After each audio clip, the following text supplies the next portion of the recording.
Hello दोस्तों, facts on world में आपका स्वागत है। आपको क्या लगता है कि आप अपने दिमाग का केवल 10% ही इस्तेमाल कर सकते हैं? शायद आपने पहले ऐसी बातें कहीं सुनी होंगी, लेकिन आइंस्टीन जैसे व्यक्ति भी अपने दिमाग का केवल 5% ही इस्तेमाल करते हैं। सुना है आपने? हैरान कर देने वाली बात है ना। लेकिन कुछ लोग अपने पूरे जीवन काल में केवल 4% ही बढ़ा सकते हैं, बड़ी मेहनत करके भी। तो क्या आप ये जानने के लिए तैयार हैं कि कुछ चीजें जिन्हें हम सच मानते आए, क्या वो वास्तव में गलत हैं? अगर आपको इन आरोपों में सच्चाई नजर आती है या फिर झूठ, आप भी जानना चाहते हैं कि कैसे हैं ये आरोप, क्या ये मिथ है या फिर सच, तो आप जानने के लिए सही जगह पर आ चुके हैं। हम अपनी नई सीरीज में सबसे फेमस मिथ में से एक के बारे में बात करने जा रहे हैं, जो कहता है कि आप अपने दिमाग का केवल 10% ही इस्तेमाल करते हैं।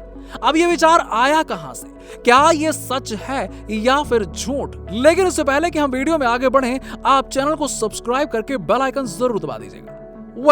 हम ये जानते हैं कि मिथ काफी मजेदार होते हैं, फिर भी हम उनसे छेड़खानी नहीं करते, बस हम उन्हें फॉलो करते हैं। ऐसा इसलिए भी क्योंकि ये हमारी जरूरतों के अकॉर्डिंग होते हैं, पर फिर भी उनकी रियलिटी अलग हो सकती है, जो हमें चौंका देती है।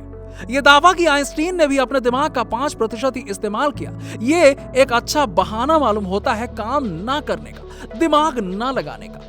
ये 10% मिथ 1900 में शुरू हुआ था, जब न्यूरोसर्जन कार्ल लेशले ने चूहों के दिमाग के हिस्से को काट दिया और पाया कि वो सेरेब्रल कॉर्टेक्स के एरिया को डैमेज कर रहे हैं। और ऐसा होते हुए भी चूहे ना सिर्फ नॉर्मली बिहेव कर रहे हैं, बल्कि अपना काम सही से कर पा रहे हैं। ये मिथ एक जर्नलिस्ट लॉवेल थॉमस ने फैलाया था।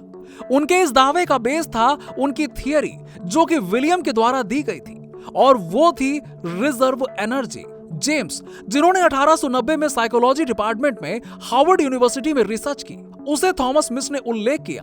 उन्होंने बताते हुए कहा कि विलियम, जो कि एक ब्रिलियंट अमेरिकन साइकोलॉजिस्ट है, उनका दावा है कि एक एवरेज इंसान अपने दिमाग के लेटेंट मेंटल एबिलिटी को केवल 10% तक ही बढ़ा सकता है। यहां तक कि जेम्स का दावा हमारी मेंटल एनर्जी को लेकर बहुत कॉमन लगा, जो समझा जा सके।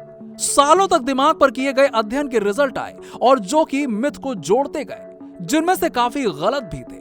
हमारे सबसे अजनबी ऑर्गन ने सबसे ज्यादा मिथ जोड़े, जिन्होंने गलत दावे जोड़े। जैसे कि 30 के दशक में वाइल्डर पेनफील्ड की साइलेंट कॉर्टेक्स की खोज ने बताया कि इलेक्ट्रिसिटी से सिमुलेट होने पर दिमाग के कुछ एरियाज कोई काम नहीं करते।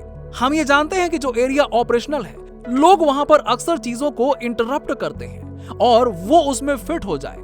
आप जानते हैं कि यह सच है कि जब साइंटिफिक रिसर्च और एक पॉपुलर कल्चर ने नए आइडियाज प्रोड्यूस करे कि हमारे परसेप्शन को सपोर्ट करता है कि हमारा दिमाग उसमें से कितना इस्तेमाल कर सकते हैं। उदाहरण के लिए मान लो कि लूसी मूवी का पोस्टर मॉर्गन फ्रीमैन को और स्कारलेट जॉनसन घूर रहा है। यह दावा कि इंसान का दिमाग इस फिल्म का केवल 10% ही ले सकता है, साइंटिफिक कम्युनिटी से क्रिटिसाइज हुआ। अपनी कल्पनाकारी इंफॉर्मेशन के लिए ये इस बिलीफ को फैलाता है कि हम केवल अपने दिमाग का 10% ही इस्तेमाल कर सकते हैं। फिर भी बहुत सारे ऐसे रिलायबल सोर्सेज हैं कि हम अपने दिमाग का 100% इस्तेमाल कर सकते हैं, ना सिर्फ 10%। और ऐसा कहना है जेनेटिक्स की जिन बॉडी ऑर्गन्स का हम इस्तेमाल नहीं करते हैं, वो आगे चलकर डिसफंक्शनल हो जाते हैं, मतलब कार्यरत नहीं रह पाते हैं, काम नहीं कर पाते हैं। हमारा दिमाग इस नियम को मानने के लिए एक्सेप्ट नहीं करता, इस नियम को मानता ही नहीं है।